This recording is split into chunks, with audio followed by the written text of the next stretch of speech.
Well, hello, it's Sunday. How are you? Good. It is Sunday. I'm doing good. I'm getting antsy. For the 14th? Yeah, for just like the rest of the month, right? We finally hit October today. It's October 1st, and I'm antsy. One, because we had 2 weeks in a row of MotoGP, which always makes me more like, man, I gotta race, I gotta ride, right? And then two, I haven't been riding much. And then three, it's like they just released the 2024 calendar, so we're thinking about Coda, thinking about stuff like that. So I'm like, the brain is all over motorcycles, right? I've been talking to you offline, all of that stuff. It's just all over it. So I'm antsy for the rest of this month, getting that finished out, You trying to just figure out. asked me if I wanted to go to Australia. No, no, no, no, no, no. I was talking about bringing an Australian to Coda with us. Oh, Yeah, indeed. that's way cheaper. Mm-hmm. But allegedly. Yeah, I was just trying to invite a person. No names will be mentioned, but a certain person. Yeah. How many Australian listeners do you think we have? 5.5. Five and a half. That doesn't make any sense. It does with the averages. It's still not how that works. Okay. You know, when you give 80%, 100% of the time, all that. Yeah, sure. Well, you can't have a half a person ever, though. A person's a person. I've met a few half persons. Unless you're like talking to how many people are actually listening. 5.5. Yeah, we're rolling the intro. Okay, intro goes. Yesterday, at one point, I was in sixth.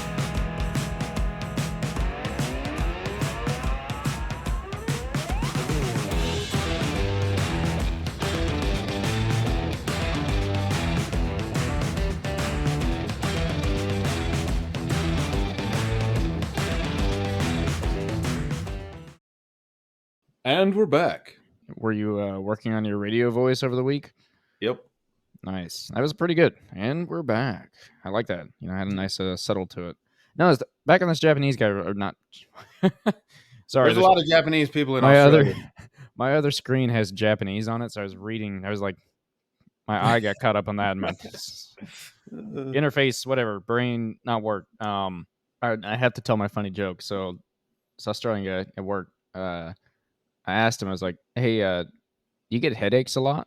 And he looked at me. He's like, "Not really. Why?" I was like, "Well, I was just wondering if like not having all the blood in your head from being upside down normally is like throwing you off at all."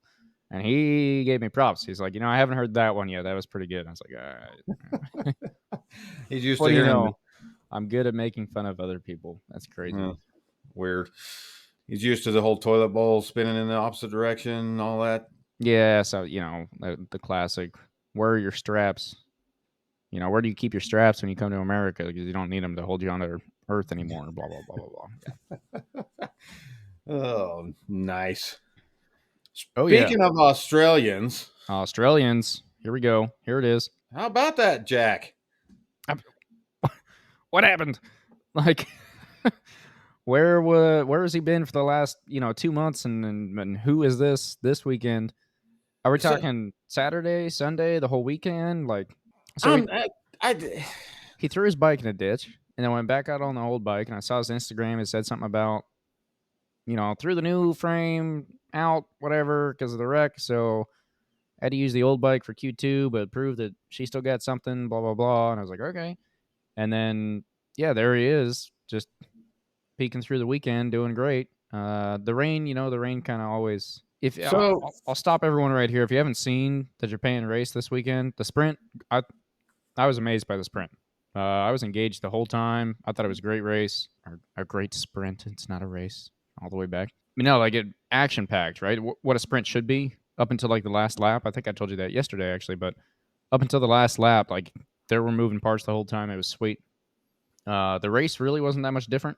It did rain, and there was some things that I'm sure we'll get into. So if you haven't seen it and you don't want the spoilers, go ahead and go watch it, and then come back, or you can just get the spoilers and then watch it anyway. that's what I would do. Yeah. Hey, don't So, turn this off because then you probably won't turn it back on. So, so spoiler time. uh-huh. Technically, was Technically. the race longer than the sprint? Ooh, I don't remember. I think so. By what, one lap? Well, they never made it to 3/4. That's why they tried restarting. Mm-hmm. Yeah, so I'll be honest, I had to turn it off. I I was watching it in my truck in the parking lot this morning. Showed up to work a little early, turned it on, and I was actually afraid I wasn't gonna finish it. And then I saw them red flag it, so I was like skipping through all the like we're sitting here waiting, right? And then I saw a restart, and I was like watching for a second, and then it didn't restart. I was like, what? And then there's a podium. I was like, oh, okay. So I'm a little fuzzy on the end of the race and how all that actually played out, but I got the racing part, which is what matters. Yeah. So for those that don't know, it was raining. It wasn't though for a second. Yeah, they started. It was That was the funniest flag to flag I think I've ever seen, because it was like race start, first corner, red and white flag, like literally in the first corner, and then old what do you want to call him, Big Kahunas himself out there forever. I don't know what he was trying to prove. Morbidelli. Yeah. Well, I see what he was doing. What's a flag to flag race for those that don't know? Yeah, so a flag to flag race, you head out on dry tires, dry bike, or actually, I think the other way around could also be flag to flag. Maybe. No. Anyway, you start dry. They think the race is going to be dry, but they'll be talking about it because weather is weather. Usually we can kind of tell what's going to happen at this point in our technologically advanced world. So they'll be talking about it, but you'll hear the word flag to flag. That means that at some point during the race, they'll put up a white flag with a red X in it. That means that they have spotted water on the track. Now, I haven't ever fully caught on to if that means they're good to come in or if there's a separate message and a separate flag that means you can come in. Because I've seen that before when it's just like, hey, there's some water in this corner, but it's not a flag to flag. Correct. So the separate message is the pit has to be open. Okay. And they'll get that on their bikes, right? They'll get that on their bike. There'll be a guy waving a green flag as well to say the pit's open. Yeah, so flag to flag means that you get that flag, the rain flag, you get the pit flag open, the riders are allowed to come in, swap out for the rain bike, and head out. And the only thing that, so it's really down to how fast can you swap your bike and get back onto the pit line, and then everyone has to follow the speed limit coming out of there. You have to come in, and what I learned today was you have to swap your bike perfectly, and there are lines in the pits also. We'll get into that a little later, I'm sure. But you come in, you hop off your one bike, your team's got your other bike ready to go with the rain tires. You get on the other bike and you head out and you try and make it as far up the line as you can. But you have to follow the speed limit in the pits. And then as soon as you break the pit speed limit barrier, they're full gas gone, right? And then you're out racing in the rain on rain tires. But some people today made the decision to not come in. Really surprisingly, because normally when you're first place and then second place and third place and fourth place, and like everyone comes in, everyone's going to come in because there's no reason not to. Well, let's talk about that a little bit for those that haven't seen a race like that. So there's a lot of strategy comes into play at that point. So if it's raining a little bit, maybe you feel like you're okay on slicks and you're considerably faster on the slicks than you would be on rain tires if it doesn't get too wet. Right. You also have a choice of when you want to come and change that bike. But if you're out there driving around on slicks and you're down 10 seconds a lap, you're losing time every single lap. For those F1 listeners, just like in F1, they choose to stay out on wore-out tires, and they're turning laps that are slower. That's a strategy decision has to be made. You don't have to change bikes. True. Nothing says you can't run slicks in the rain. Yes, there has been races. Brad Binder won a race in the past by choosing to stay on slicks at the end of the race because it hadn't started raining until the last quarter of a race. And he stayed out. Everybody else pitted. Yeah, because I'd say generally you can gain at least 5 up to 15 seconds just from not going in. Right. And maybe even more than that. I could be a little wrong. I'm really pulling most of the info from today and then just kind of trying to make an average out of it. But you will gain time purely just by not pulling into the pits and swapping bikes. Like obviously it's gonna take time to pull in, stop, get off, get on, and then you're limited. Pit speed's probably 25, 30 miles an hour max. So you're limited to that until you get out of there. So that time saved, like in Brad Binder's case, you're at the end of the race. If I get a 10-second lead, who cares if I'm not going as fast? As long as I can keep the bike upright, no one's going to be able to catch me in that 2 laps that's left. It's an interesting move to make at the very beginning of a race. I could see where someone would make it if you think it's not going to keep raining, but I don't think that paid off very well today for some people. Well, so it's hard to tell, right? And I'm gonna pick on Moto America a little bit. We both know that MotoGP has superior cameras to Moto America. Right. Yep. It was raining in Jersey last week for the Moto America race. Mm-hmm. And about 50% of their cameras are completely rain soaked. You're looking through, it's like looking through a window that's being rained on without windshield wipers. Yeah. And no Rain X, because I don't really use windshield wipers, but I use them under 25 miles an hour and then they're off. Yeah. So, anyway. But the race today, because the cameras are properly covered and properly rain X'd, or whatever it may be, mm-hmm. It's sometimes hard to tell watching on TV how much rain is out there. Yeah, a lot of times they'll be like, yeah, we're getting rain on the commentary box window. You're like, what do you mean? Yeah, because the cameras, the cameras are designed to not get rain on them. They're designed to. Yeah, they so get the you whole kind of have to hood thing going on. So you kind of have to watch and see if there's spray coming off the tires sometimes. Yeah. But when they all came in, with the exception of a few, it really looked like there was some dry lines out there.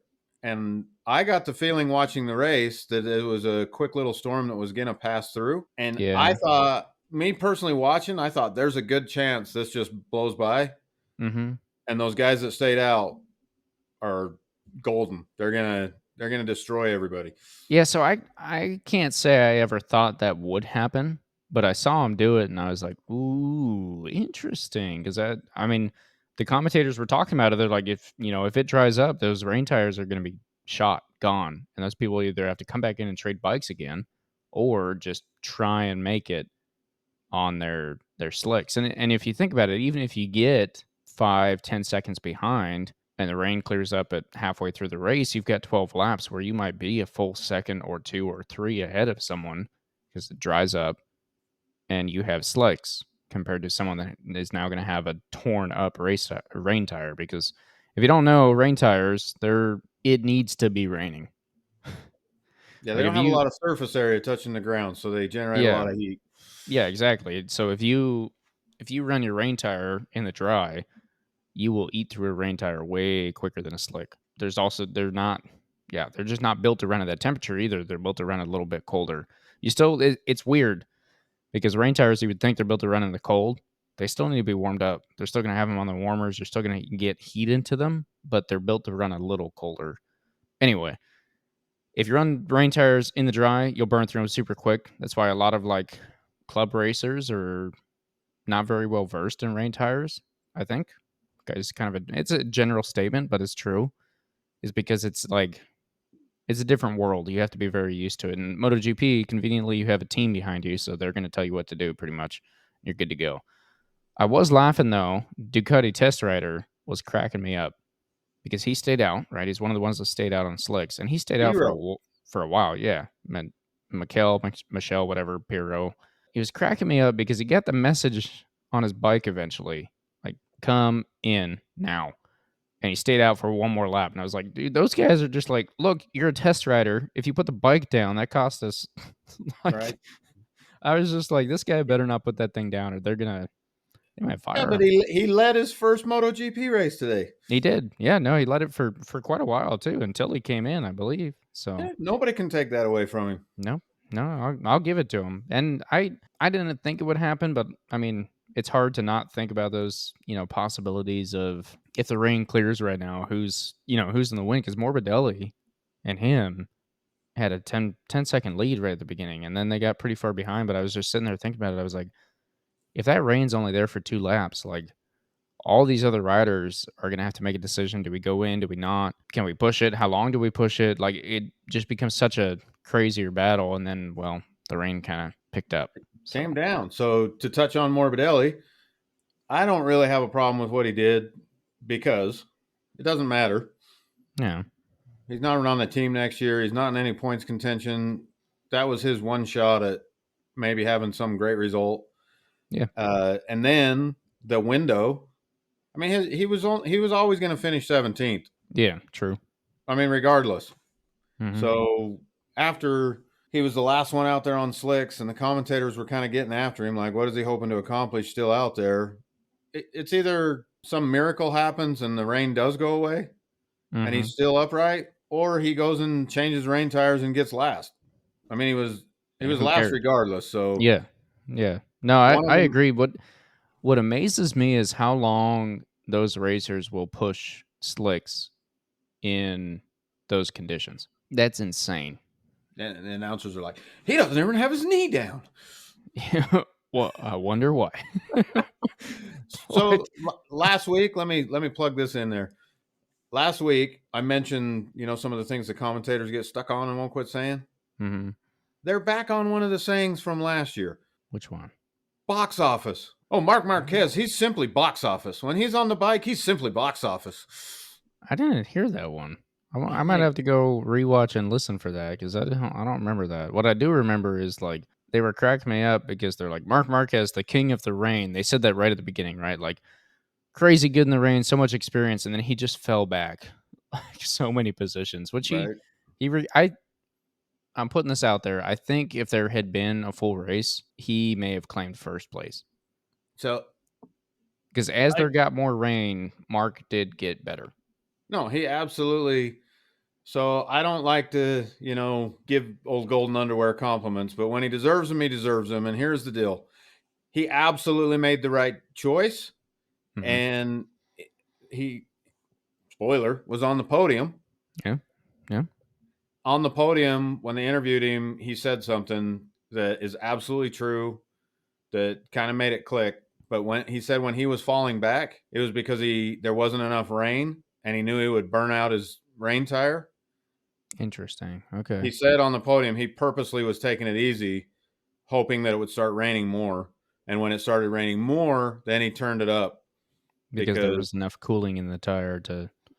Interesting. Yes. And Aleix Espargaro burn up his tire. Jack Miller burn up his tire. Yeah. And they were both running softs. So yeah, but still, they were racing hard when there wasn't a lot of water out there. How about that jack on those brakes, though? So him and Mir, we'll come back to Mark in a second, but now that you brought Jack up, whoa. The rain, I love the rain. As long as you're not in it. Yeah. I don't want to be in it either. So I've actually been surprised by myself in the rain. I definitely prefer not riding in the rain because it's a lot easier to just not worry about it. But you go ride in the rain on a racetrack and you realize, like, no, I'm good. And you kind of start to realize that the rain isn't as scary as it is. Then you get back on the road and it's raining and you freak out again because you're like, well, there's stripes, so I'm scared. Anyway, that's me. I don't know that it's worth it. I hate the rain. I hate the rain mostly. Biggest reason I hate the rain while riding a motorcycle, track or not, is how wet you get. You're just physically uncomfortable. That doesn't bother me at all. What bothers me... That's weird. You're weird. What bothers me is, okay, I'm going out there, track day, race, it doesn't matter. At the end of the day, I'm always trying to set a time. And I have my personal best, and I know when it's raining, that's not happening that day. So I know that the proper thing to do would be to focus and say, okay, we're going to work on this, and we're going to get better at racing in the rain. We're going to do all that stuff. But I know that PR is not attainable anymore, and that's what I live for. So it ruins everything for me. Yeah. Well, so I got that. I will say that on a racetrack, I'm way more relaxed in the rain. Not compared to the sun on a racetrack, but the rain on the road, right? We ride on the road a little bit still. I think that's safe to say. As soon as it starts raining on the road, I go in like full, like super focus mode because in my head, I'm like, my braking distance is gone. My turn-in ability is gone. Like everything is just gone, and I have to know, like if there's a rabbit coming across the road, I need to see that so much earlier because I don't have the time to I can't just grab brakes anymore. I have to be able to plan all that out. On the racetrack, I'm already planning everything out, so I'm way more relaxed in the rain on a racetrack compared to the road because all I have to do is take my brakes and say a little earlier and a little slower. And the same thing with the throttle. Lean angle a little less. Throttle a little smoother, a little later maybe. Brakes a little smoother, a little later, right? Or a little earlier on the brakes, not later. And it's a lot easier to manage on the racetrack because I already know what I'm going to do. All I have to do is widen that up a little bit, and I'm good to go. Out on the road, I go like super hyper focus, freaking out. Yeah, like anytime I change lanes, I'm like, I got to make sure I change this lane in between these two lines because my tires hit the line and like it's slippery, blah, blah, blah. But I know, and I can hear old Ken Hill right now saying the rain's the best time to work on your throttle inputs, your brake inputs. Probably. I don't know if I don't think I've ever talked to him about the rain. I'm sure that's what he would say. I'll put words in his mouth. I'm sure he'd be saying it's the best time to learn, and you should be out there. Maybe we'll have to get him back on here and just do a rain episode for you guys in the off season. We'll look into that. Yeah, because for me, for the reasons I stated already, but also it's just I put bikes down, and if I'm out there and I'm like, I was trying to get 1 second better. I was trying to get my own personal record, and I put the bike down trying to do it. That's one thing. If I go crash at half speed because I was pissing around in the rain, which I haven't done yet, but I think that would irritate me worse. Yeah, that's fair. So I will say my first time ever riding in the rain, and I think actually one of my few. The ridge was always kind of weird, and we're back on the ridge. Congratulations. Yeah, because it rains all the time. Yeah, but the ridge is weird because you'll wake up in the morning, it'll be 45 degrees and foggy. And you're like, this is gonna be a terrible day. You're not seeing the sun, and the sun should be up, but it's not up yet. And you're like, it's 45 degrees. You put your tire warmers on, and they're like, they tell you the temperature, and it's cold. And you're like, woo. And then it clears up, and it's great. And it's a great day. And then in the afternoon, you're like, man, I really wish it was 40 degrees again because it's 85 now, and this is ridiculous. But that's the only time I've really seen the rain and stuck out for it because it wasn't on slicks that time, and I forgot where I was going with that. Racing in the rain. Racing in the rain at the ridge. I completely forgot. Anyway, I lost it. But in the rain, I went out and I kind of realized like it really comes down to how much that's where I was going. Sorry. A group goes out first, right? And then B group and then C group. And we were running C group back in this day when this happened. And A group, yellow flag, red flag, yellow flag. B group, red immediately. And they're like telling you like, hey, take it easy. We're going to put the yellow up for the first 2 laps. No passing, no nothing. First 2 laps, take it easy. We have had way too many wrecks. And you're just like, whoa, rain is scary. Everyone's wrecking. And then you go out and you're like, oh, this isn't that bad, right? Warm up your tires for like an extra lap that time around. And you start going. And no, I didn't drag knee, whatever. But I don't think I was really dragging knee at that point anyway. But it's just like realizing that as long as you're putting very smooth inputs, rain just takes away your forgiveness. I think that's like the easiest way to sum it up is that the forgiveness that you normally have out on a bike on a racetrack goes away in the rain. Right? Whatever like simple human mistakes you might make from bad throttle input, bad braking input, or too much lean angle, too little lean angle, whatever it might be, that you can't have that in the rain. And it'll just take it away. If you're smooth and you've got the guts, you can ride pretty freaking quick in the rain. And it's kind of scary. And watching MotoGP to bring us all right back, it amazes me. Those guys are screaming. Yeah, they're going nuts. Their lap times go down by like 2 seconds. I'm like, if I was out there, it'd be 20 easily. While we're still on this rain subject, you notice the first guy to raise his hand? No. It was getting pretty damn treacherous out there. I mean, they were starting to hydroplane on the straight. Yeah. It was getting pretty wet, but Aleix Asparagus, he's raising his hand at the stands every time he goes by. And if you recall, he's the same guy. He's the same guy that was lobbying to have a button put on the bike so that if they were like all the way on the back, the riders have a button they can push to alert that the conditions aren't safe. So like if 30% of the bikes all hit the button, then they can go ahead. It's a mandatory like red flag. Yeah. But so it doesn't surprise me. That's why I'm kind of like nonchalant. Like, of course it was him. I wasn't paying attention to that because I think anything Aleix does out on the track, I'm like, he's making shit up. Like, it's not real. Like, it just seems like he's always like, what excuse can I find today for my riding? Like, what? Like, no. It's just clearly so too emotional, rainy man. out here. Yeah, and it's weird because everyone else, when they red flagged it, it looked like the 3 guys at the front were almost upset. They all kind of stood up and they're like, right, and maybe they were putting their hands up for. I assume it was actually just, hey, I'm slowing down, I'm coming off, right? Red flag, as you should. You'll learn that if you go to a track day. Which, hey, if you're not going to track days, you should. Even if you don't have a sport bike, just go. Got to put that plug out there, but. So right, they all throw their hand up, but they were kind of looking around like, come on, we could still race, you know? And when they went back out, and you might have missed this because you were trying to finish. Yeah. But Marc Marquez is the one they zoomed in on. He raised his hand when they were trying to restart that race. Mm-hmm. They went out for the sighting lap, and then they came lined up. It was a quick start, so they went out for the warm up lap, and they were coming back on the backside, the back straight. They were coming down it, and there was quite a bit of water. It looked good up front, but there was quite a bit of water on the back, and Mark had his hand up. And I'm sure there was multiple riders that had their hand up, but that's the one they zoomed in on. Yeah, they were focused on. Yeah. So I'm not trying to make you angry. We're not bagging on the guy. Oh, careful! Golden underpants. They might not be golden, but they're underpants for sure. Yeah. But no, so I mean, it's interesting because I think anyone could argue that Mark is weirdly good in the rain, and one could take the side of experience.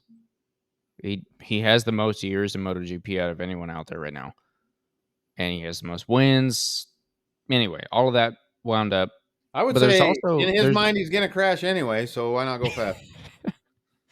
We'll get back to that in a second, but I do also think there are some riders that excel in the rain compared to others, and Jorge Martin actually he obviously wants to win this championship. There is like no question in my mind that he wants to win it, which there never really was. There shouldn't be for anyone, right? But sometimes you're like, well, whatever. The way he was pushing that bike in the rain, I was like, okay, he has just said, I don't care if it's raining. The bike should be able to perform. I'm going to test it and I'm going to go because what do I have to lose? I either win the championship or I don't. And that's exactly how you should race, right? And he was simply box office. Yeah, box office, not the cork in the bottle, Not the cork in the bottle. You know what? I got to bring up one more. Okay. This is my own joke I like to throw in there now. They're constantly saying, he was literally millimeters from that guy. Okay? What is a millimeter? Well, is it 1,000 millimeters? Is it 1,000,000 millimeters? I don't know how many millimeters. What's a millimeter? Yeah, what even is that? That's what? Someone not American, let us know what a millimeter is and how that converts to the real measurement system, inches. Okay. How many millimeters is touching? You know what's insane? 1,000th of an inch. Oh my gosh! Really? I got you going? Yeah, you did. I have the teeniest bit of machining experience, and it cracked me up that 1,000th of an inch is less than a millimeter, and it is. Don't even think about it. Don't worry about it. It's actually quite a bit less. A lot. I'm not. So I haven't argued yet. I've never machined in millimeters. I've machined in inches a lot because you can get a lot closer if your tolerance is plus or minus 5,000ths. That's a lot tighter tolerance than 1 millimeter, right? There's smaller increments than millimeters, though, in the metric system. I understand that, but no one ever talks about them. And I'm sure, you non-American that use the millimeters, which actually I honestly. Oh my gosh! For those at home listening, this is all coming from him. It's all coming from you. Okay. Your team. Go ahead. Sorry, I apologize, but real quick, I wish we would switch over because it would be so much easier because they go in tens and that's easier to handle. But after I machined things, I was like, the 1,000th of an inch is so much better than anything millimeter related.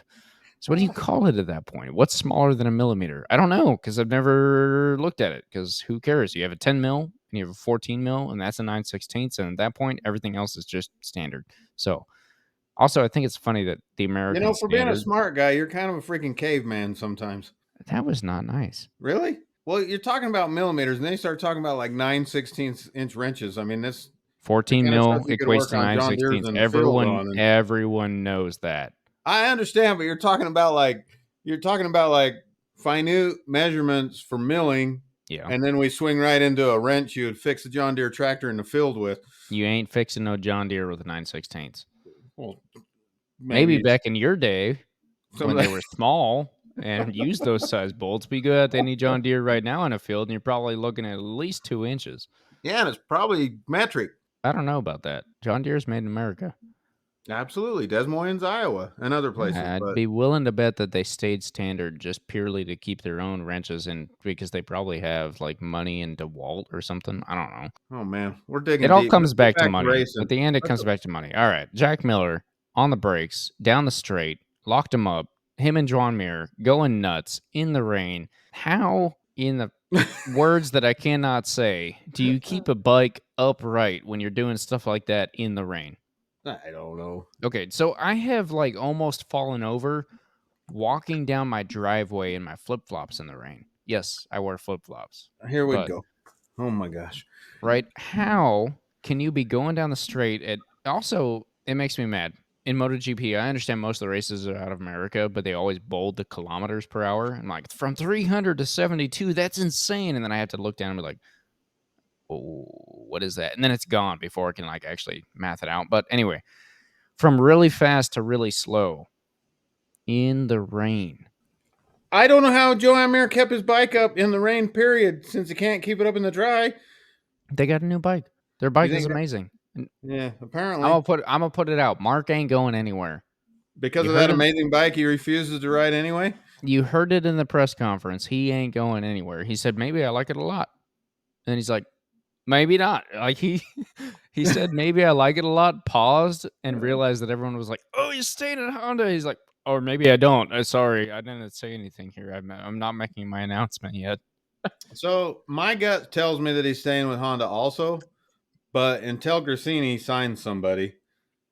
Did you hear the latest rumor, big time rumor? It was actually from an article that was literally making fun of all the Mark news. Jack Miller's going to HRC. Let me pile onto that. Okay.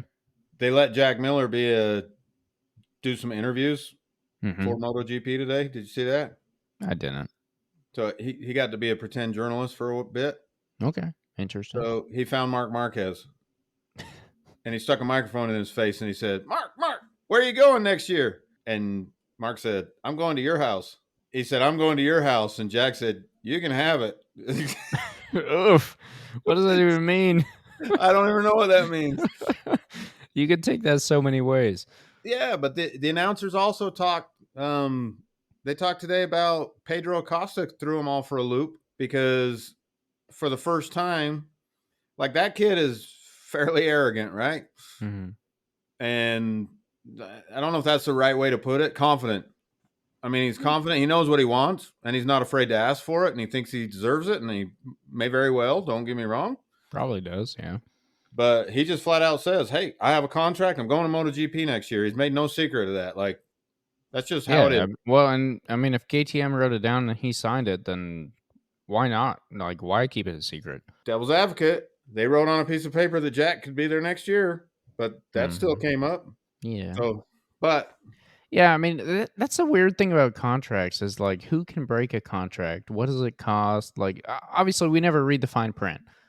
We just get who's going where and why, and like, oh no, they're breaking their contract. But it would be interesting. I don't know that I would ever want to do it, but it would be interesting to like sit down with the contract writers and be like, what do you actually put in here?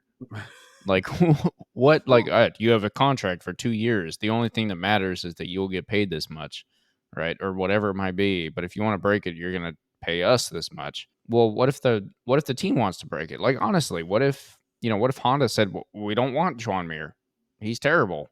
We signed 2 years, but no, we want to get rid of him. Did they pay him more? Like, of course, every contract's written different, and that's why they have managers, and yeah, they probably trying to put loopholes in from both sides and whatever they can sneak past. Yeah, and then you get into the boring politics side of motorcycle racing, and no one wants to hear about that. But the announcers alluded today that during some press conference or whatever with Pedro, he didn't outright say that the idea of staying in Moto2 was closed. Interesting. Okay. And that's the first time there's been like a chink in the armor that he could stay in Moto2 for one more year, which is kind of what KTM's wanted all along. So KTM may be running into blockades to free up a bike for him, but they don't want to lose him. Right. So maybe they're going back offering him more money, bigger contracts to go ahead and stay one more year. So who knows what's going to happen? Yeah. I mean, I can't see him staying there. it would be a disservice. So I don't want him interfering with Jack. On a personal level or on a MotoGP? On a personal level, I don't want to see Jack get moved for him by any means, and that would make me never want to root for Pedro again. And you know I've been rooting for him his whole I'll give you that MotoGP career. Did you buy a flag yet? Did you buy a flag? Not a real fan. So they, real quick. Sorry, my neighbor and I don't know this guy really at all. We've talked like a couple times, right? Like you go out, you get the mail. He happens to be out taking his trash out or whatever. You're like, hey neighbor, how's it going? He's like, oh hey, how you doing? You know, classic Saturday, whatever. I was outside. He was outside, and he's like, you watch MotoGP? I was like, hold up. No one knows what that is. Yes, I watch MotoGP. So I was like, yeah, what up? Crazy race this past weekend. Like trying to just like jump into that conversation because if you know, then you know. He's like, well, I just saw the Marc Marquez flag, you know, and I was like, yeah, been a rough year. And he just kind of like shrugged it off and left. I was like, okay, are you just trying to be a neighbor and like realize that you come into the neighborhood and you're like, all right, football, we're gonna go football, and you try football and you don't meet anyone, and you look over, you're like, what is that flag? And you look it up and like 93 red. Oh, MotoGP. I'll say those words. I like it. Anyway, sorry. Yeah, very weird tangent, but I don't know where he was going with it because it didn't go anywhere, and he was just like gone. And I was like, I thought I had a friend for once, and I was like, next door neighbor also watches MotoGP. This would be amazing, right? Like, I mean, in America, that is hard to find. Yes. How many people do you know besides me that watch MotoGP without you saying anything about it? 5. Wow, that's a lot. 5 people from the racetrack. Okay. Okay. That are obviously into motorcycles and obviously into racing. I'll give you that. Yeah. I'll give you outside of that, I mean, yeah. Do you know them though? Yeah. Okay. All right. I mean, yeah, but just like traveling around. So Lugnut, his wife, Jack Miller, his snake, and the kids he doesn't have, those kind of things. His bike, that counts, right? That counts for something. Right. But no, I mean, obviously, there's at least 60,000 people in America, right? Isn't that what went to what? Oh, it wasn't anywhere near that, was it? I'm making stuff up. Sorry. 60,000 people in America was your statement. Full stop. Yeah. 360 million.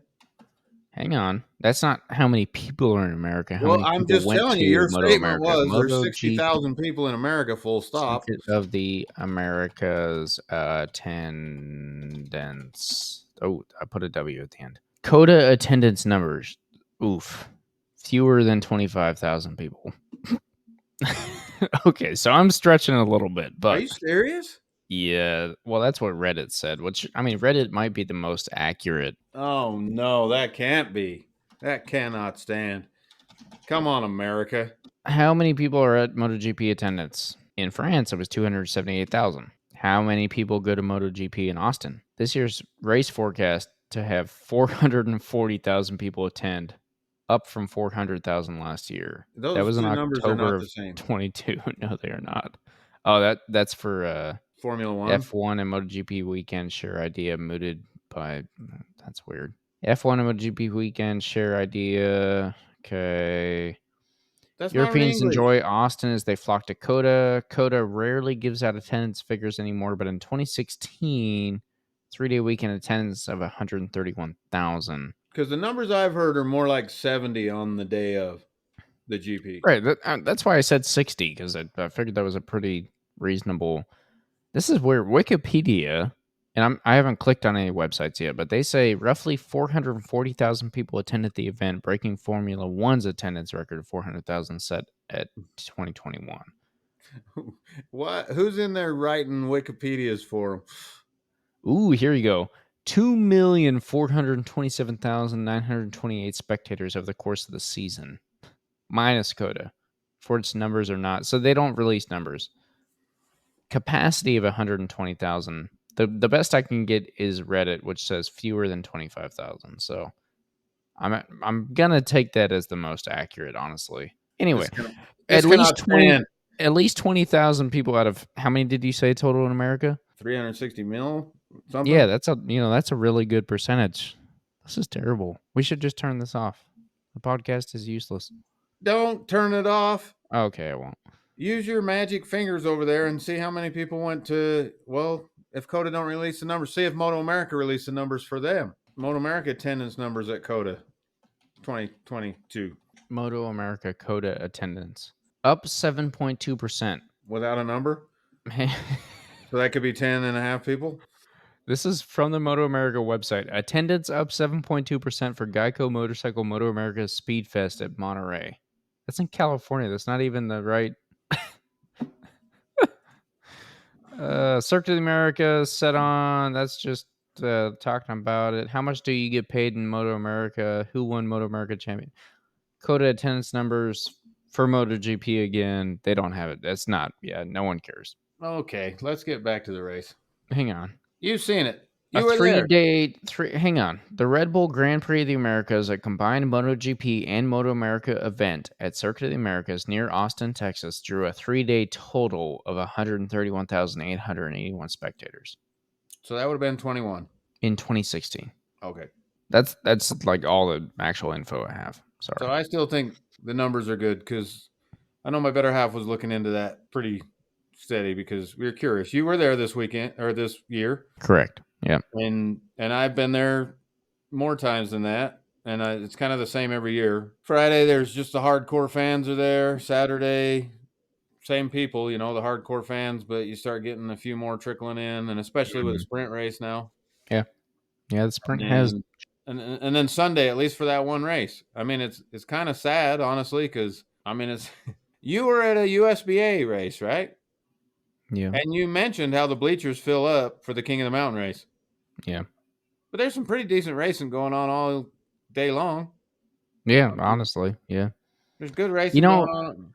This weekend kind of made me upset at myself because I watched a sprint and I was like, man, that is insane. It was action-packed the whole time. It was what a sprint should be, right? Right. Like I said literally earlier in this episode, up until the last lap, it was people moving, going crazy, up, down, whatever. Great race. And I was like, I found myself Saturday night wondering, is tomorrow even going to be worth it after watching that? Because throughout the season, I've noticed that you watch the sprint and it is normally a little more action-packed because the riders only have half the lap time to go. So they don't have time to sit and wait and ride it out and whatever and spread out. And that's its point. But then you get to Sunday and 3/4 of the way through Sunday, you're like, all right, well, nothing's going to change. Maybe I'll just go ahead and, especially for us here, we're watching it not live. So I can jump and look at results whenever I want. I have caught myself on Sundays jumping to the results early because I'm looking at the time difference and I'm like, nothing's going to happen unless someone wrecks. And if they wreck, I'll just look at the results. If they don't wreck, I can end the race now. If they do, if the results are crazy compared to what I'm looking at, then I'll keep watching. Otherwise, like, what am I doing? Let's stay on that subject. One of the things that MotoGP wanted to accomplish that I never agreed with them personally is they kept touting to us, the viewing public, they kept touting to us that certain riders were going to do better in a sprint race than they were going to do in a full-length race. So it was going to mix everything up. Yeah. I never bought into that. It's easy to say now, but I never bought into that because I watch Moto America, because I watch World Superbike. Both of those World Superbike's been doing the sprint. Well, they do a 2-day race like Moto America. So they have a Saturday race and then a Sunday race, but they also have a Super Pole race, right, which is like a sprint. It's a 10-lap race. Basically, whatever track you go to, if Johnny Ray's winning, he's winning all three, or he's running up front. It's always the same. And I would argue that MotoGP, for the most part, there's absolutely shockers in there, or things that it changes up a little bit. But if Bagnaia is going to have a good weekend, he's going to run good in the sprint, and he's going to run good in the race. Yeah, your top three are similar. Yeah. I would argue that the sprint race would have been a lot different 15 years ago, maybe even only 10, right? But if you look at MotoGP today, or motorcycle racing in general today, and I think we mentioned it last week even, how important qualifying is. It is insane how little passing there is. And that's insane that little passing you're talking about. I just want to be clear to the listeners. The little bit of passing you're talking about is 250 times more than happens in Formula One. Yeah, true. But I'll even put it. Let's use Golden Underpants as an example here. Marc Marquez, right from the beginning of his career to now. In the beginning, you could put Marc Marquez like long lap penalty or whatever. He had some times where he made some mistakes and ended up at last place from the start. And part of what made him like such an amazing racer was that he could come from last place all the way up to the front again. I don't think his talent has left. I think the ability to do that in MotoGP is gone. Look at the greats of like Valentino Rossi, Casey Stoner, Nicky Hayden. I personally don't go further back than that because I'm too young. But all the greats back then, you could qualify terribly and still compete and pass so many riders and go nuts. And the race was crazy the whole time because people were all over the place. Today, for whatever reason, be it aero, be it technology, be it whatever, it is such a like one pass per lap, maybe if you're lucky, type of racing scenario that you just don't see that anymore. And so Right. qualifying is so important. And because of that, I think those sprints aren't as exciting as they were hoping. If you put the sprints back in like 2005, like Valentino Rossi King time, that would be nuts. Those Agreed. racers would go insane. Last place would come to first. First place would go to 15th. 15th would go up to third. Like, it would be all over the place. I guarantee it. But in today's racing style, first place qualifier has the advantage. The bikes all have this crazy launch device. Like, there's too much technology there making the bikes perfect at every moment that it's just not. It's just a shorter race. Yeah, well, I agree with what you're saying. This is not to contradict any of that, but let's compare that to World Superbike. We're talking about, so we're going to get into World Superbike hopefully. At least touch on it. We'll go there in a minute. But today's race, race 2 at Portimao, had 35 lead changes. What? They're calling it the greatest race of 2023. Interesting. Okay. It was between the same two guys just cycling back and forth. Portugal, right? Yeah. No. Yeah. Spain. Yeah. Portugal, Spain, Portimao. Hang on. Sorry. I'm on the World Superbike website. Where is Portimao? Yeah, it's Portuguese. The Portuguese round. Portimao. So before you cut me off, Portugal. Yep. Sorry. So we're going to just switch into World Superbike here for a minute. Okay. Sounds good. Shout out again, Garrett Gerloff. That dude is a bad mother. He's coming. Yeah. What's that jacket you're wearing there? That's for him. Nice. All right. For him or for you? Both. Nice. He's out there making BMWs look good. So I mentioned that he's, consistently the top BMW this weekend. Sorry to cut you off again, but real quick question. Did you go BMW because of BMW racing, or do you follow BMW racing so closely because you bought a BMW? Why do you always ask me these questions? Because it's important knowledge. Everybody becomes a fan of something sometime. Yeah. I have been very clear. I'm going to be very clear with you again. I had a BMW car. Yeah. I really liked it. When it came time to buy a sport bike, I was like, hell, I'm going to give one of them a try. To be fair, I told you to. You did tell me to. And I took that with a certain percentage of salt. And then what? I will turn this off. I did. I looked around and... That's true. You were looking at Hondas and I was like, no. Yeah, I was. I mean, you're right. I'll tell the truth. I wanted an S1000. I couldn't get one. And I knew you could. And I was like, he's got to get it because I got to see one. So, and here we are. We have him addicted and me talking crap. This is true. I don't know how the switch happened, but so no, yesterday. What happened yesterday? You sent me a picture off of what? Facebook freaking Marketplace. Not even. It was like Utah Motorcycle Riders Facebook page. It was like, boom, there's a Fireblade in Ogden, Utah, right there. I happened to be coming home from the track. I happened to have two BMW S1000s in the trailer. Yeah. But I literally got that message like a mile and a half from the exit I needed to take. And I got good timing. Yeah, so I told the co-pilot how late are they open. They were open late enough, so we zoomed on in there, and I went to go check out this Fireblade. So Fireblade's already gone. They had already sold it. They said they sold it within an hour of posting it. And the sales guy, I don't know if this stuff is true, but he says they're only building 2,500 Fireblades, at least for the American market.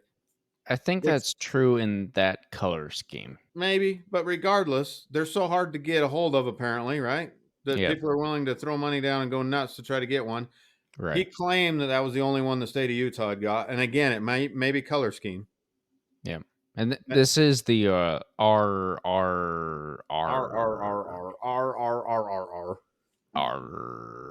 And I don't even know if I really want one, but I thought at this point, maybe I would grab one and we would test that baby out so we could see. And anyway, it was already gone, so they took that option away from me. But just sitting there listening to this guy, no offense to him, but just telling me how special the bike is and how few they are and whatever, I'm like, it really only belongs on the track.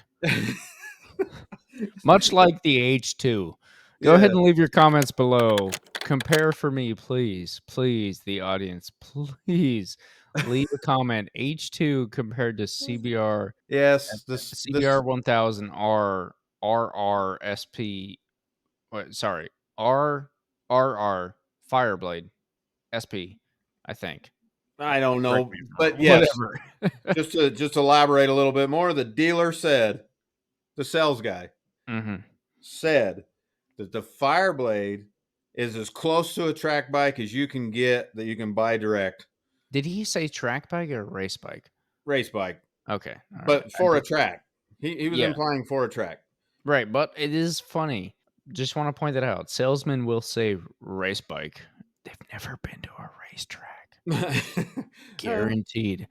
Not all of them. Some of them actually have, and they're good. For hell's sakes. It's got what? Sorry. It's got rubber brake lines on it, for hell's sakes. Yeah. How can you? I mean, your brake fluid's gonna expand, and that's gonna.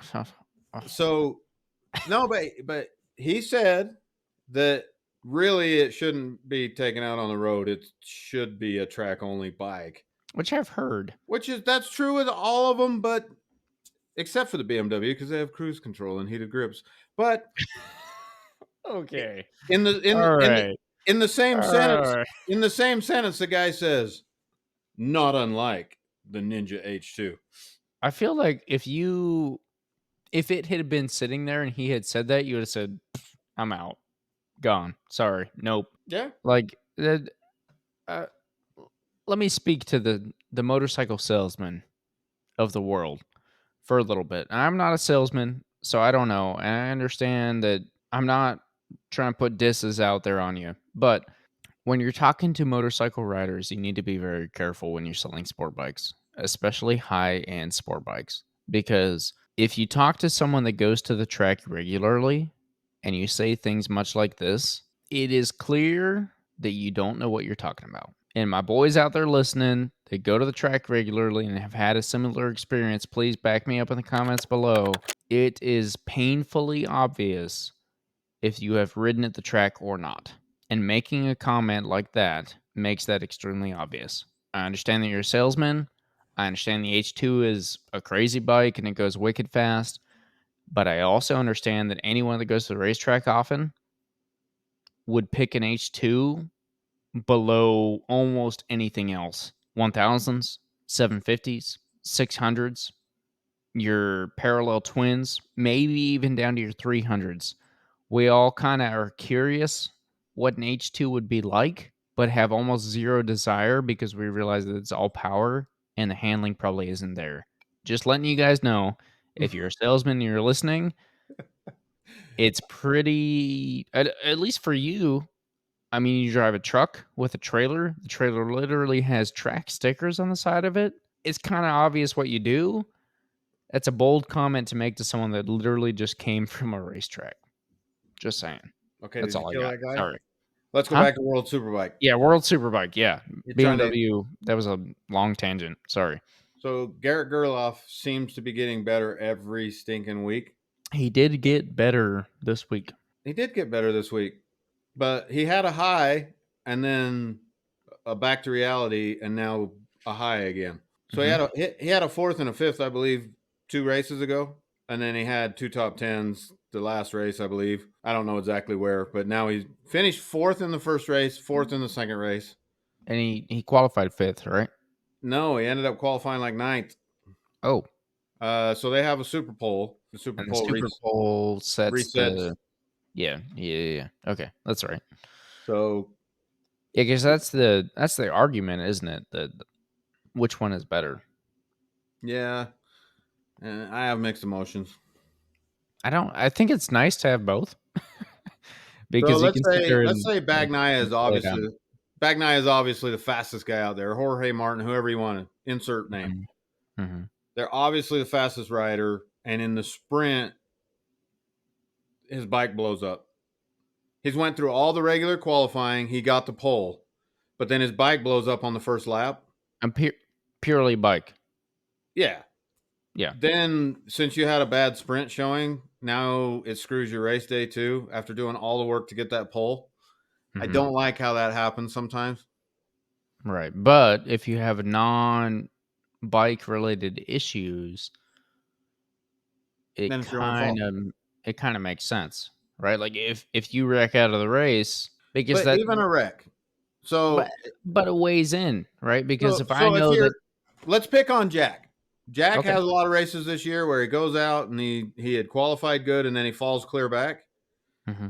He eventually would end up where he probably should have been on the track. Yeah, I'll give you that. So if that happened, then I'm totally cool with him starting from where he probably should have been the next race, the next day. Yeah. But if Marc Marquez qualifies 5th and then he goes out there and he's in a hard fight and it's totally his fault, but he throws it out into the weeds, I still want to see him up front the next day. I don't want him coming from the back I don't want him removed to the race because he was fighting hard the day before. No, I agree, and I think the way MotoGP does it, where you're qualifying is your qualifying period, I think I like that better. But at the same time, like I said, I like that they differ in that way because it makes it different. Like if you know that your position in the sprint dictates your position in the race, are you going to be more careful? Are you going to throw it out there more, right? Someone from the back might throw it out more because he's like, well, I'm qualifying 9th. Like 9th isn't the worst, but I ain't the best. So if I get 15th, like, okay. As opposed to the guy in first is like, if I lose first, I lose, if I wreck out in first or I wreck out in second, I lose that place tomorrow and I start in last. Whereas if I just finish second, then I start in second, I could possibly take first tomorrow. So I like it for some reasons. I don't like it for others. Right. So I told you earlier, I know you haven't had a chance to watch that race. Mm-hmm. True. But go back and watch that race. Or World Superbike. Yep. World Superbike. Race 1 was awesome. Race 2 was awesome for different reasons. Awesomer. Awesomer. I don't know if it was awesomer, but so race 1, you had a lot of bikes fighting. You had a lot of different bikes leading. You had a bunch of switching, everything else. Race 2 was pretty much Top Rack and Batista like normal, broke away from everything. But, oh my gosh, I feel so bad for Top Rack, who's coming to BMW next year. Yeah. So, which is going to be quite interesting. But he is so frustrated with Yamaha, and it's crazy to me. I know Dorna owns both, but it's crazy to me. These are completely different bikes. In MotoGP, it's an imaginary bike they're racing. Yeah, but true. In World Superbike, this is homologated. These are they're not bikes you can buy. Let's be real. No, but they come But they're from that. based on a bike you can buy. Yeah. Enough so that the reason we have. I'm pretty sure the frame. Yeah, the reason we have an M, the reason there's such thing as a M series BMW is so they could race one. Right. The reason and a lot of those Honda. Yeah. Honda, the Triple R. Yep. Yeah. Well, a lot of these high-end bikes, the reason they were made is so that they can race. They're not really making money selling them to the public. Right. Which is why you should go buy one. So spend the $40,000. It's not a real. They're not making money. Yeah. So Top Rack, I mean, it's not even really that arguable, and I don't want to take anything away from Batista, but the argument for the last 2 years now is Batista's this teeny little guy. He has a serious weight advantage, which turns into a tire advantage. Sure. Yeah. It really does. I mean, his tires last longer than anybody's. He seems to be able to hold grip. I'll give that to you. I'll give it to anyone. It's just kind of crazy to think about. It is. It is. How many club racers are really worried about if I shed 10 pounds, my tires will last longer? Well, me, but I'm not willing to do it. So they go out there to race, and the Batista's speed advantage in that race on the straight was 0.4 a lap. He would hit the straight. They measured it over and over and over again. He would gain 0.4 every time they touched the straight. Almost a half a second on the straight. Yes. So if you go back and watch that race, Top Rack. Yamaha. I understand you built this bike for racing, but like if you want me to buy it, if you're telling me I hit the freeway with a Ducati and he's gone by 0.4. So to me, it's not to take any buy a Ducati. Yeah, it's not to take anything away from Batista's riding ability. But between the power advantages on the bike, the weight advantages for him, it was 0.4 consistently. That's about what it looks like when I am in front of you and we're both on the Gixxer. Good hell. Well, it's funny you bring that up because I actually thought about that today. If you go back and watch that race, they're going to show they're going to show a rear camera multiple times probably, but one time in particular, they show the rear camera from Batista with Top Rack leading into the last corner. He has him passed within the first 20 feet of the straight, and then it just shows Top Rack just like disappearing. What was it, 2 years ago or a year ago that the Ducati came out right next to the Suzuki, and then the Suzuki was just like, we're stuck here, and then Ducati's just Yep. So I remember I felt bad for Suzuki that year. I just want to point that out real quick. So did everybody. I want to say it was last year, the first race of the year in Qatar. It wasn't. Maybe not, but anyway, there is a race where both Suzukis hit the straight, or one of them, and Ducati hit at the same time and went, and it literally at the end of the race. Yeah, it was the last lap. Suzuki could have won it if they had this straight line, and Ducati's just like, meh, gone. It was Qatar. It was under the lights. First race of the year. You're right. But I can't remember for sure if it was last year, but probably. I think so. So go watch this race because Top Rack gave the performance of a lifetime. Did he do the like thing? The Top Rack? Yeah. He would they would come down the straight. Batista would be way out ahead of him.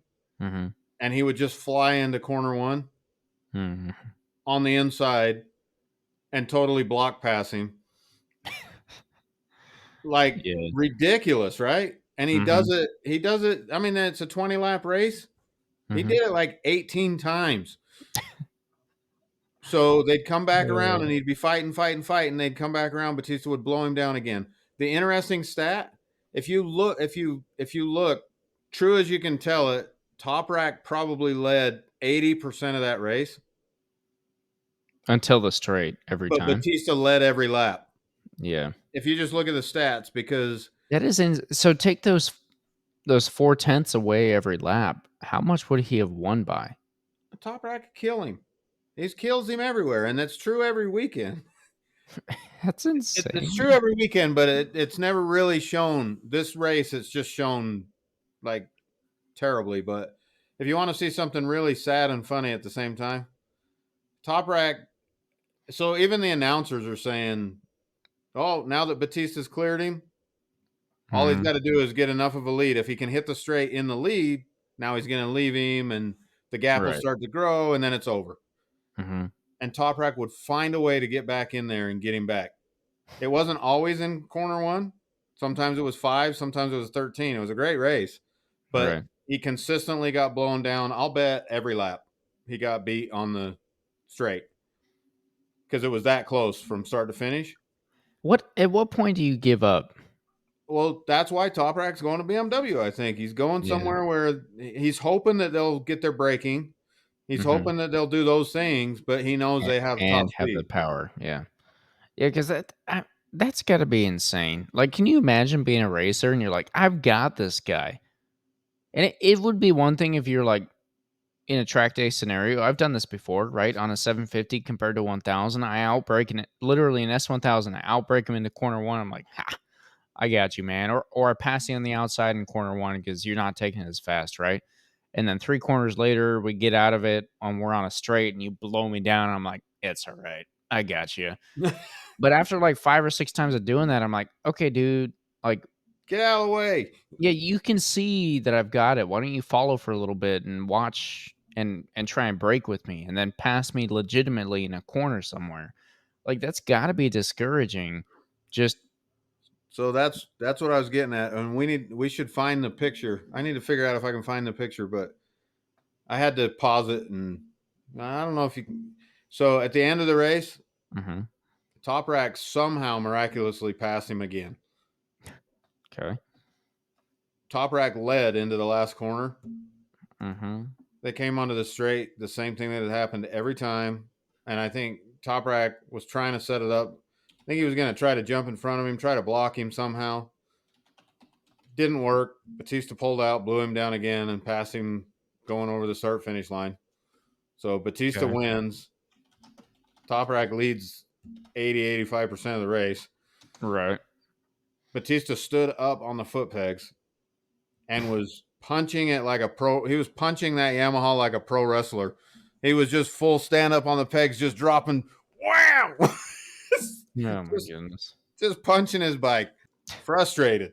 Yeah, and I don't blame him. Yeah, well, that's fair. I don't see a picture coming up. Sorry. Yeah, that's rough. I can't even imagine being in that place. Being in, World Superbike isn't MotoGP, but it is still a world championship. And to think that you can obviously outride the guy in front of you. And it's interesting because in the world of super bikes, they talk a lot about like Ducati's got that straight line power, but Yamaha has that corner speed, right? And so one could argue if you swap them, would it really be, who's actually the better rider? Get them both on a Ducati, then get them both on a Yamaha and figure it out. And that's where, that's where that competition lies. That's where conversation is. If they were all riding the same bike, they were all the same level, and it just depended on who had the strategy that week, then we wouldn't even have this podcast. Or wouldn't be anyway. Yes, we would, because I have to add one more argument in there. Okay. Even between the Ducati racers, you hear Bagnaia talking about it all the time. There's no secret that those guys all share information. That's why they're so good when they hit the ground. Right. They go and say, well, Bagnaia is faster in this corner, so what's he doing? But the satellite bikes should be tuned down to be slower. Yeah. That's a whole nother story we've already touched on. Yeah, true. But they've asked, I've heard them ask, like Bezecchi, how come Bagnaia is so good? And he talks about his riding style and how he hangs a certain way off the bike, something that he does not or cannot do. These certain things that they notice amongst themselves. And so I would argue that we all, I don't want it to go to your head anymore, but Marc Marquez is a pretty good motorcycle rider. I'll give him that. He's the best of all time. But that doesn't guarantee that he jumps on a Ducati and that just clicks and he destroys everybody now because he's on equal equipment. I would agree that a Ducati is a better bike, but I will stop short of agreeing that it's a better bike for everybody. True. I agree with that. I will say that I think it is slowly proving to just be the best bike, which should be Ducati's goal, but it makes it hard because that's what was so great about Honda was that Mark knew how to ride the Honda. Honda knew how to build a bike for Mark, and together they were unstoppable, right? Ducati has now built a bike that, I mean, you have 3 people all in separate teams that are potentially fighting for a championship now. Who's actually the best? So They're not all on the same Ducati, like that brings up an interesting point that you'll appreciate. In the conference, the press conference before the weekend, they were asking Bagnaia quite a bit about last year he was the hunter, and this year he's the hunted. And they asked him about the pressure, that he must be having a lot of pressure and everything else. And he said in a lot of ways there's a lot less pressure because last year Ducati hadn't won a championship in however many years. It was so important for Ducati to get a championship. This year, no one else will. Well, and he pointed out now that he's got a Ducati in second place, a Ducati in third place. So it's looking like Ducati's definitely winning the championship again this year. He potentially is not going to be a back-to-back championship winner, but Ducati themselves are going to win another championship, it looks like. Right. And he said, and I can't remember exactly how he said it, but it was funny to me because it pissed me off too. And you always brought it up last year, but he was talking about rider orders. Yeah. And he said, at least this year, I won't have to sit here and listen to all the speculation about Ducati orders, right? Yeah. And then he kind of tried to smile, but it's one of them comments that there's a lot of truth behind it. You could tell that must have really bothered him. Right. But for me, I'm looking at it and I'm going, now hold on a minute. I think there's more reason for Ducati orders this year. They can't control Jorge Martin because they didn't give him a damn job. He wanted that factory seat and they took it away from him. So, and he's trying to prove that he deserved it. Yeah. Yeah. So he ain't listening. Even if they did want to give some orders, he ain't listening. Bezecchi, I was thinking about that during the race today. Did you see early on he had passed Bagnaia? I don't remember that, to be honest. Yeah, but Bezecchi was up ahead of him for a while, and then Bagnaia got him back. But I was thinking when that happened, I was thinking Bezecchi is probably, those guys are good enough friends. Do you think he's counting like Jorge Martin's gonna pull closer in the championship? If I pass Bagnaia, it's gonna do even worse for him. I don't really have a chance for the championship. I'd rather have my friend win it than that comment right there is what has been making me so mad this season. I get like one little thing every season. It's that right there. We've been on commentators a lot ever since we started this podcast. If I'm racing a motorcycle, each individual race, I shouldn't be thinking about anything else besides how can I win this race. You should just be worried about being box office. Yeah, honestly. But they're always like, this guy is literally like doing all these calculations in his head for how much grip he has left, how close he's following the guy in front of him, his tire pressure compared to his. He knows that guy's running a soft tire.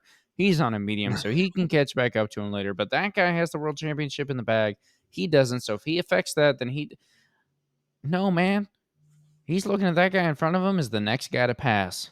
And he wants to eat him up and take first place. That's what it should be. And if it's anything more than that, we're losing racing. And I got to be careful saying that because I understand. I get it. But I want a guy that goes out there. So that's what I liked about Marc Marquez from the beginning. And what I've said before is that Joan Mir won a championship purely based off of consistency. Right. Not consistently first, but consistently top 5. Mark couldn't do that if he needed to because he wants to win a race. And I don't know if he still has that, but back in the day, he would give it up to win an individual race over winning a championship. And that is the type of racer that I want. That's why I liked him so much, and why I quite honestly still do, because I could still kind of see that there. I want a racer that at the end of the day, the end of the championship win or the end of the season hits, I won the championship. I don't care. I got 3 more races to get a podium on. I got 3 more gold medals to take home, and I'm going to take them.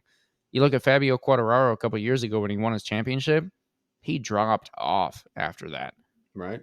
I don't like that much. Props to him. He won a championship. He's a world champion. He gets the credit he deserves for that. He doesn't get full credit in my brain because he stopped winning races. He started taking it easy. That is not a pure racer brain in my head. It's Yamaha's fault, not his.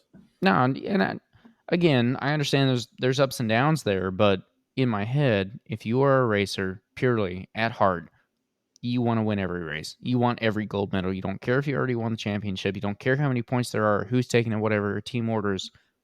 You want all the gold medals you can get. If you're not first, you're last. There you go. I wake up in the morning and I piss excellence. So I seen somewhere Chase Elliott and somebody else from NASCAR. Oh boy, here we go. No, they recreated those cars for, maybe it was the race this weekend. Okay, yeah. But they recreated the cars. There was something on Instagram with they were doing the shake and bake. The 2 shake drivers. And bake, baby, shake and bake. Yeah. Yeah. I do love that. That's NASCAR's movie right there. It's a great movie. It is. No, it's good. It's good. Yeah, for you listeners that haven't watched Talladega Nights, American or not, just go watch it. It's worth it. If you want to watch it and then make fun of NASCAR, by all means, I don't care. I'll give you full permission. Like, I really don't care. Just go watch the movie. It is a great movie. Well, I'm glad they have your permission. Yeah, they needed it. Well, what else we got? I mean, I don't know.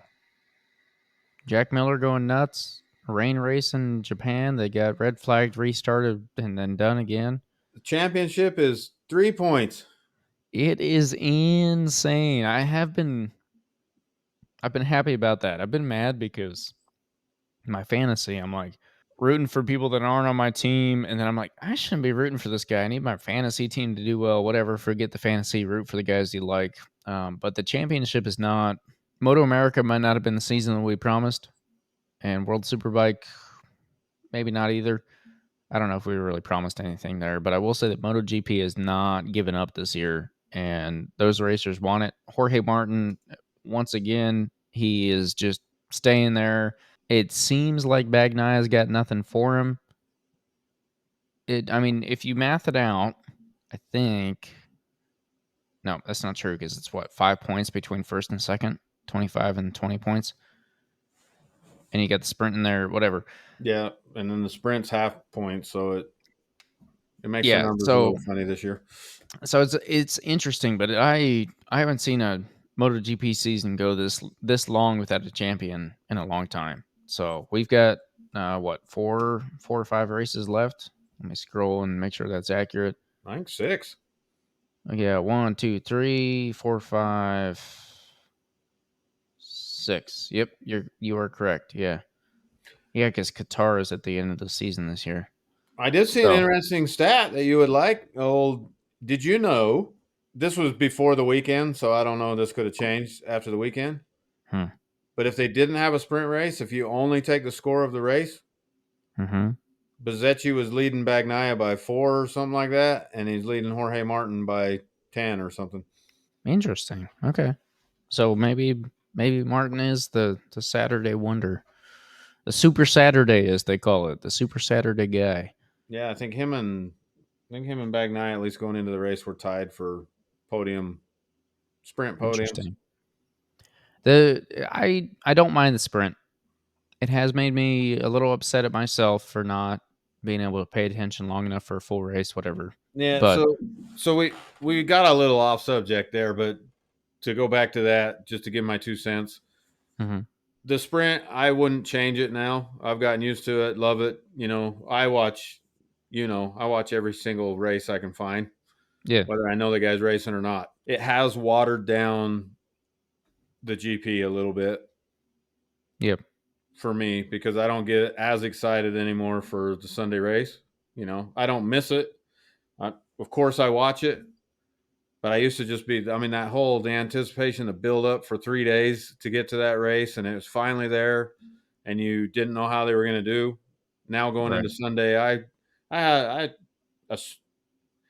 if they'd let me place a bet Sunday morning, I'd do a Yeah. lot better now than I did before. Yeah, that's fair. I feel like I know what's going to happen for the most part. There's always those things that come along, that the unknowns, but for the most part. Yeah. Yeah. But I'll give you that. that's why we watch. That's why they race the races, they say. That's true. Because Bezzecchi's not completely out of this, although he probably is.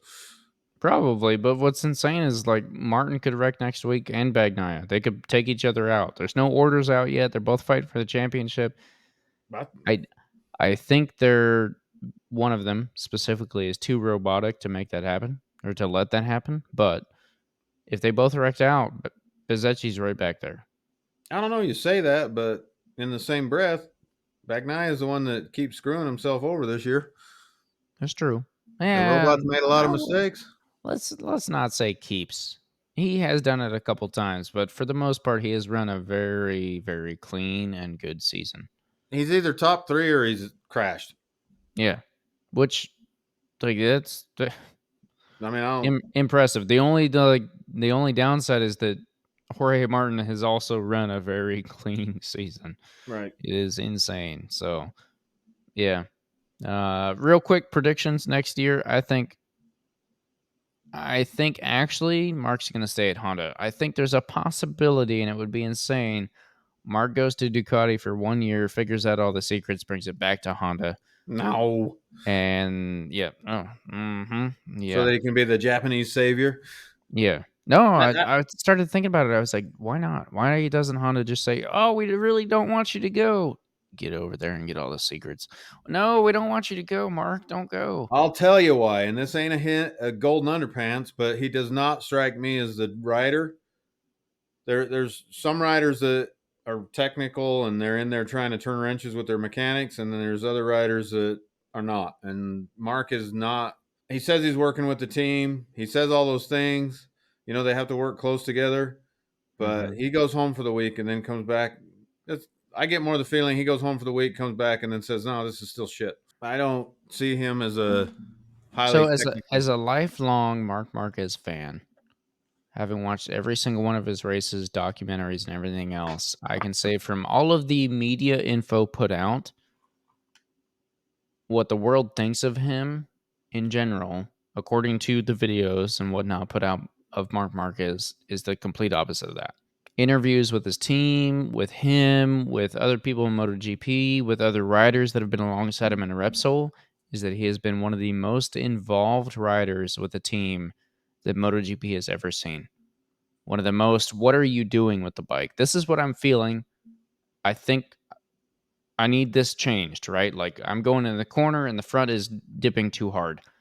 And then talking to the team and actually getting what are we changing? What is actually happening here?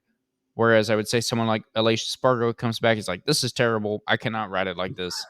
It dips in the front. And then they change something. He's like, nope, this is still terrible, or this is a little better. From everything that I have ever read or seen or heard, Mark is actually one of the most involved on the mechanical side of any other rider. Whether or not that's true, I don't know. I cannot say, but everything that I have seen up until this point right now, and maybe it's changed recently because maybe he's like, nope, I'm over it. I don't care. Just give me a good bike. But in the past, he has been, according to the media, one of the most involved riders. Well, I think he might be out of money, though. Why do you say that?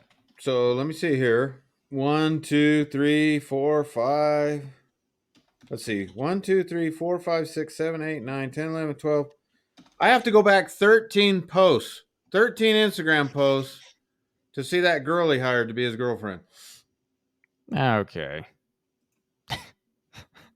Well, what happened? He was posting pictures of playing with her hair and everything else, and now she's just gone away. Yeah. Have you seen anything about her in a while? You got to follow his story. So she's still there? Yeah, she's still around. Okay, because I thought miraculously that might be why he's racing better. The girl left, and well, you got to be careful saying stuff like that because Jack Miller's married and has a baby. So, well, he was going downhill before the baby came. Yeah, but then the baby came, and he really went downhill literally a week after. Yeah, but a week into it, he's getting better. And then there's Elise who's like, I have like 9 kids. They're gonna go he on a obviously podium with me. He gets faster every time he puts one of them baby prints on his butt on his suit. All right, with that, we gotta close it up. All right. Well, I had some exciting things to tell you about my recent track day, but we're gonna have to do that next week. We'll save it. It'll be good next week. I don't think we have much racing next week, so perfect. Good old at-home conversation coming to you. So yeah, stay tuned. As always, as forever, subscribe, like, comment. No smashing anything. Leave us some comments down below, especially if you're out of country. We'd like to hear from you guys. We'd like to know who we're reaching, and honestly, we want to know what you guys like, what you don't like. If you like it, just leave a like. Otherwise, leave a comment. Let us know what you want to hear about. And I'll say, if you're not clicking the download button on your personal podcast platform, because I know a lot of you guys don't watch, you listen. That's great. We love you. Go ahead and click that download button so we start getting your downloads. We post every Wednesday. And hope to see you again next week. Sounds good. Thanks for listening.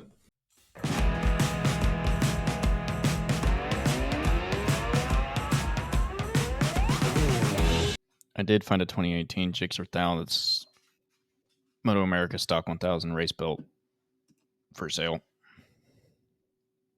Yeah. But then I also found a 2017 Gixxer 1000 that's not built for racing at all, and it's like $9,000 cheaper. There was a group of guys at the track. Mm-hmm. Not one, not two, but 3 guys. 3, all on brand new Gixxer 1000, the blue with the yellow highlight color scheme. Yeah, okay. 2 of them had the lights taken off and the mirrors, and 1 of them had them taped up with blue tape. Mm-hmm. They were in the B+ group. And? I smoked them all. Well, okay. Is that because of the bike or because of you? Me. Yeah. Me. BMW can't beat Suzuki. Yeah. Look at those 3 medals back there. Whoa.